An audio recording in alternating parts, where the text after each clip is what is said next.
Here at Weavr and ESL, we understand that some things are just too good to not be highlighted.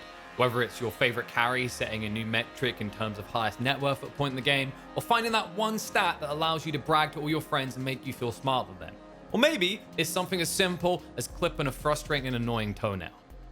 That's why we thought it'd be a good idea to talk to the people that got rid of the toenails from ESL Prem. That's right, we've got two members of Little Children of Stonehenge on the line. I'm joined by both Davai Lama and Mushroom to break down their game 2 of their series against toenails using the Weavr app.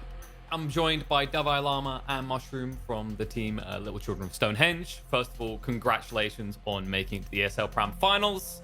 I figured, I'd let you choose the game, but I was going to choose part of the means we look at it, which is why we're going to be using Weavr to break down the game. You guys chose the second game, which I'm going to try and put this as as tame and reasonable as possible.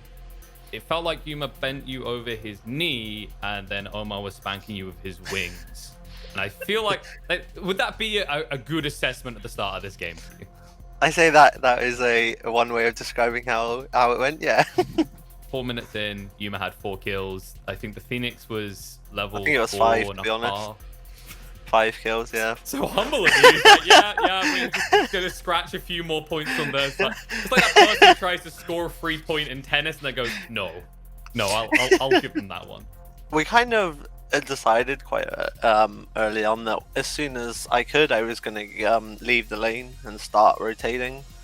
Because Death Prophet is quite susceptible to a gank, especially with the Drow Ranger and the Winter Wyvern. You've just got unlimited slows, and Drow Ranger puts out a lot of damage if she can just constantly hit someone.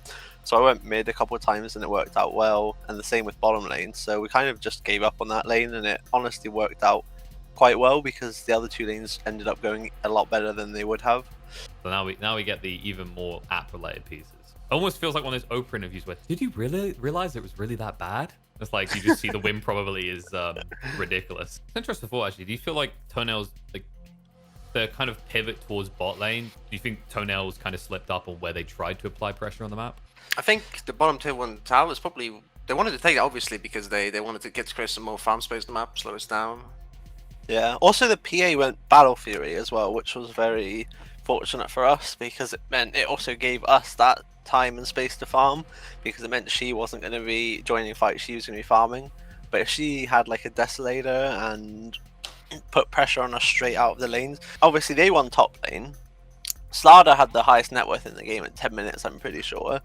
So our only real lane that won was the Drow Ranger. So if they shut down the Drow Ranger, it would have been a lot more difficult for us.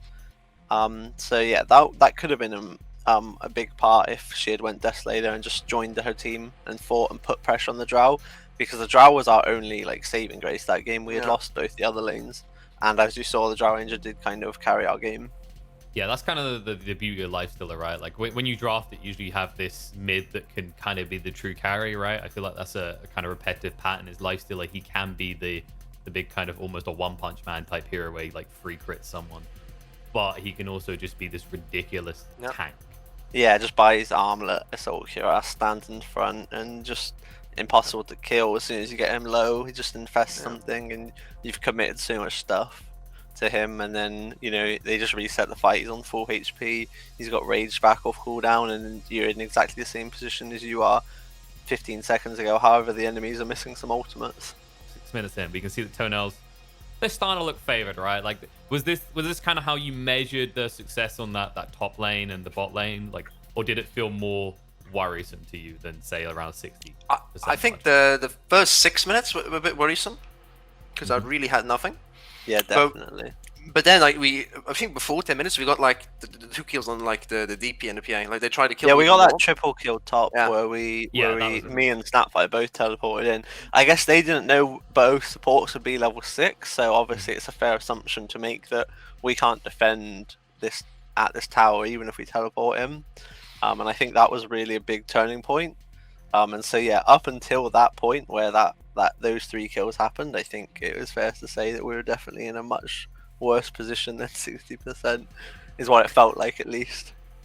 Yeah, I think Mo Farah was even surprised. I remember listening to the broadcast. He was like, didn't realize Wyvr had 6 there. You definitely even caught the people who have both views by surprise on that one. I mean, yeah, that was the direct result of me dying and then, like, not being able to get the creeps in the tower, and I haven't got all the XP there. So Shuffling the tie you're not wearing. Yes, if it wasn't for my strategic feeding, my supports wouldn't be as chunky as they were. All right, and the best part is, like, this kind of fits the pattern. Like, this is the feel-good moment. As you press along that timeline and check the win probability, just feel how it gets better.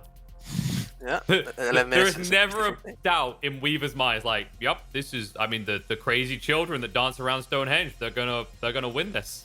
They're gonna sacrifice toenails to the ancient gods. All right, this is the fun part. Also, when you get into like the second half of the game and you've won a game, you just get to look at the app more or less just flaming your opponents.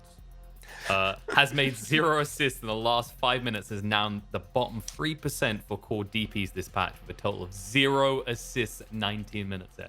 That's awful.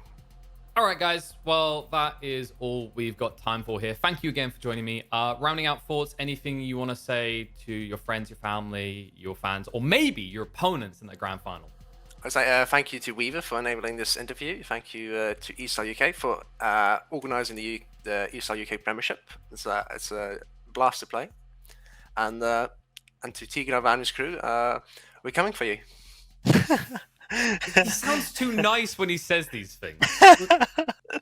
You're so humble. That's what I'm getting at. I love you guys, though. This has been a pleasure. Thank you again. Thank you very much, in the grand guys. finals.